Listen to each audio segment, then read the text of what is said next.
መጀመሪያ ዶሮ ስሰራ ማለት ነው እቀቅለዋለሁ።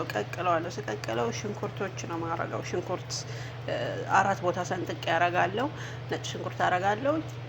ቢጫ የሚያረግ ሩዙን ነገር አልጨምርም። ለምን ዶሮውን ሳውጣ ሩዝ ስለምጨምር ማለት ነው። ነጭ ነው የተፈለገው ሩዙ ማለት ነው። ከዛ ስቀቅል ጨው አረጋለሁ፣ ዘይት አረጋለሁ፣ አንድ ቲማቲም ጨምሬ አብሬ ቀቅለዋለሁ። ከዛ ሲበስል ዶሮውን አውጣለሁ። ዶሮውን አውጥቼ ምንድነው የማደርገው? ሳልሳ ነው የምቀባው። ሳልሳው ላይ ደግሞ ነጭ ሽንኩርት አረጋለሁ፣ የተፈጨ ያልተፈጨም ቢሆን ችግር የለውም። ፓውደር ነጭ ሽንኩርት ካለ የተመረጠ ነው። ከዛ እሱን አርጌ ቅመሞቹን የፈለጋችሁትን ማድረግ ትችላላችሁ፣ ግን ሳልሳው በጣም ነው የሚያጣፍጠው በነገራችን ላይ። ከዛ እንደዚህ ቀብቼ ዘይት አለው ቀባዋለሁ፣ እንደዚህ አርጌ ከዛ ደግሞ ዶሮውን ያወጣውበት ደግሞ ውሃ ሩዝ ነው። ዶሮውን ያወጣውበት ውሃ ደግሞ ሩዝ አርጌበታለሁ ማለት ነው፣ ሩዙ እንዲጣፍጥ ማለት ነው።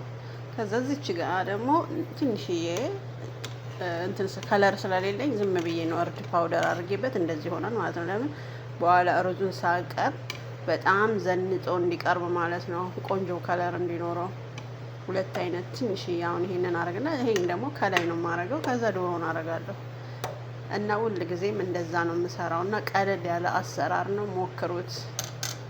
ቂቤ ብታረጉም ችግር የለውም፣ ሩዙ ላይ አሪፍ ጥሩ ጣዕም ያመጣል። ግን ዘይት ደግሞ ግድ ነው፣ ያኔ እንዳያያዝባችሁ ሩዙ